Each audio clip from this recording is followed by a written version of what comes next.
I'm honored to be here with all of you today, to have the opportunity to spend some time with your incredible organization and those who invest their time and resources into rebuilding lives. We are proud to have them as our presenting sponsor for today's event.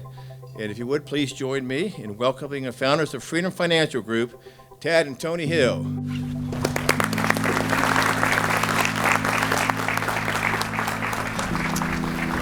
Thanks, Jack.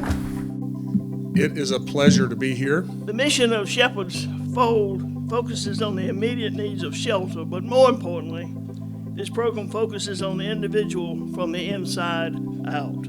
I grew up in a house where service was a big deal. My father fought in 2 wars. He was in the Navy in World War II.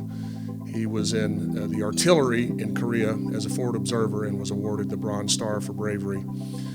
My mother was a social worker who worked her way up to run Elder Garden, which I do not know if that's still an organization here in the Birmingham area, but she was the director of Elder Garden.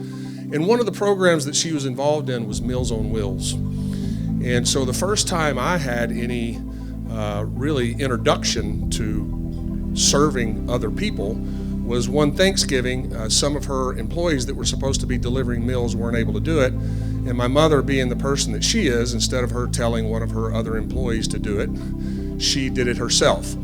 And she invited her 10-year-old son to go with her, and her 10-year-old son did not want to go. I wanted to stay home and play games or watch TV or do whatever it was I was doing as a 10-year-old. And she strongly encouraged me to go with her.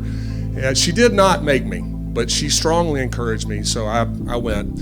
And that was the day that I realized that when you give back and you help other people, you're actually blessing them, but you're blessing yourself more. I mean, the Bible says it is more blessed to give than to receive. That is a fact. And so I want to thank my mom, who's no longer with us, for instilling that in me.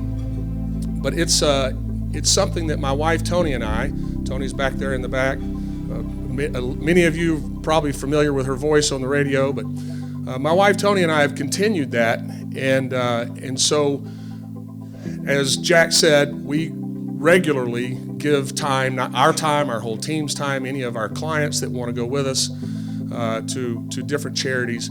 And I want to speak about this one thing that is, I don't want to take the attention away from Shepherd's Fold. I actually think that this dovetails into it. My wife got involved a few years ago in a program called 100 Shares. And it was started by a group of women in Atlanta, and it's 100 women that get together and they give $1,000 each. And $1,000 times 100, you can make a difference, right? And so they take applications from these different charities around town, they narrow it down to 4, and then they fund the ones that they're able to fund. And the ones that they aren't, we've been fortunate enough to be able to help with those. But it's that our involvement in that got Ron to even know who we were.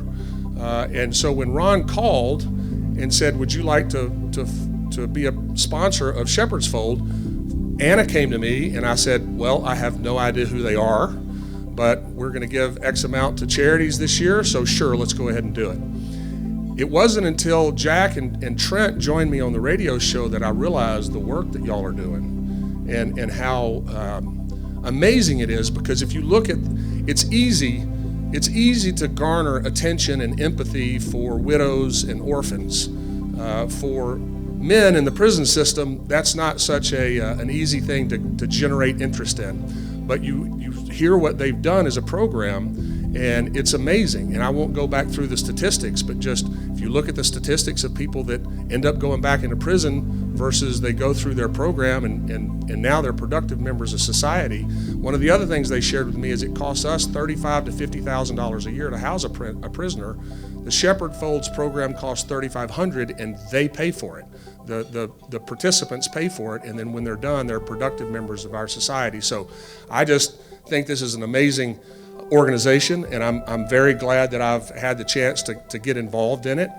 Investing in someone to help them be self-sufficient and end cycles of hardship that are incredibly hard to break.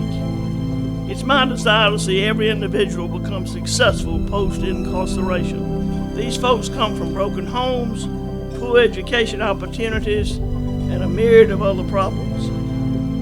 We must remain patient and disciplined in helping them make the right choice to move forward as they recreate a path in life.